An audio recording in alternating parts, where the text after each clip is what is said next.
Hey guys, please subscribe right now or the spider will be on your face. So it's October, and you know what that means. It's spooky season, and some of you guys wanted a spooky video. I'm just gonna give the fans what they want because this is what we do here on the channel. We provide 100% quality content for all of our customers, aka our subscribers. So here are some spooky Lego ideas. Anyway, let's get into this, boys and girls.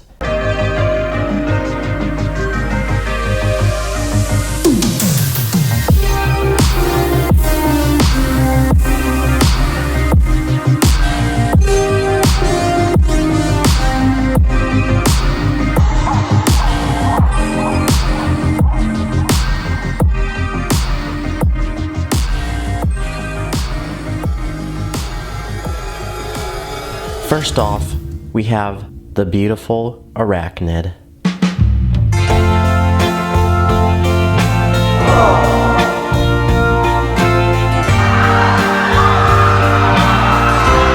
This arachnid, I want it to look reasonably scary, and I think part of that is accomplished by the fact that I didn't tile the legs off. It makes it look hairy and just creepy. It stores like the spider webs in its butt or something like that. So yep, it's got a butt.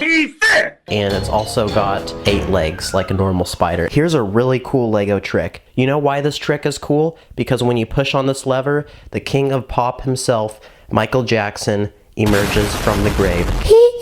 All you have to do is have a little bit of some elevated ground so you could put a mechanism underneath it. And pretty much this mechanism uses some Technic pieces where you can position a minifig, cover it with some loose pieces so that when you actually push the lever, the minifig pops out. With this build, you can pretty much bring anything back to life. So for that 4-piece chicken nugget meal I ate at McDonald's a couple days ago, let's just bring that back to life real quick. If you make a cemetery or a grave, you can make something to go with it. Here is a simple dead tree design which uses some bar pieces and also some clips. You can spice it up a bit, put an owl on top. It's also fall season, so even if you're not necessarily looking for something spooky, if you just want something to really have that message of fall season, then you can use one of these. Now I know that Among Us is kind of like a dead game at this point. I figured I would do this anyway because I'm personally a big Among Us fan, and this is an imposter when he's about to eat one of his victims. I use this hinge technique for the backpack so I could have the imposter's mouth open, and that allows me to throw in some of these clip pieces for teeth, and then I also used one of these horn pieces in red for the tongue. So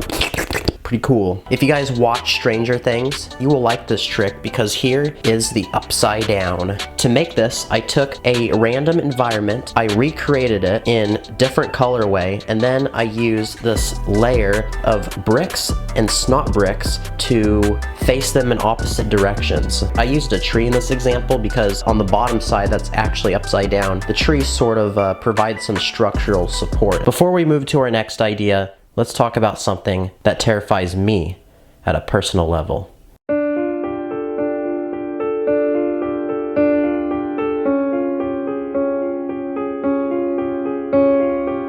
The cucumber.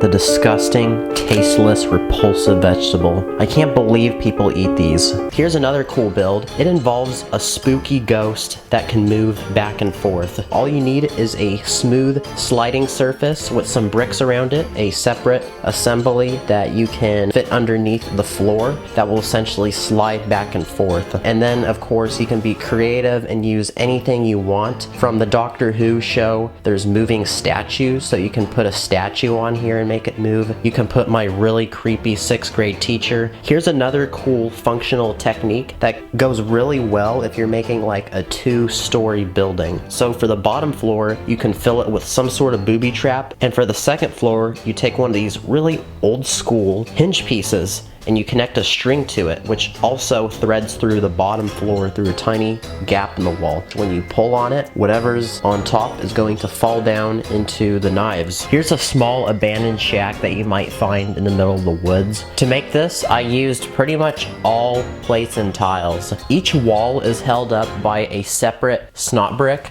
which allows it to face sideways. And to make the roof, I took 2 plates, held them together at a 90-degree angle, and to fill up the inside, I used some inverted slopes. You can make this cabin as big or as small as you want. And this other trick involves some transparent pieces to create this gooey, slimy substance that something like a monster would leave behind. It's literally transparent plates that you can use in any color you want. Throw it into flooring, throw it into a wall. But to finish it off, I added a few dish pieces in transparent and also some transparent studs just to add a little extra sliminess to the build. And finally, here is something from this show that everyone's been talking about called Squid Game. I'm curious to watch it myself, but it's a figure from this red light, green light scene, and I'm sorry if I sound very uneducated. I'm just giving the fans what they want, okay? But it's like a Legoland size minifig. If you've been to Legoland, you'll know what I'm talking about. There you go, boys and girls. Those are the spooky ideas. What idea was the spookiest? What idea made you really jump out of your panties? To be honest, like, only a couple people are following my Patreon, so I feel like promoting it is just worthless at this point, so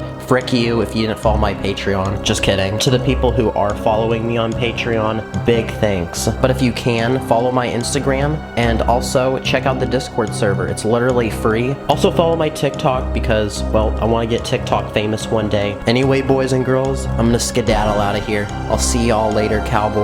Stay spicy. Get ready to rock and roll!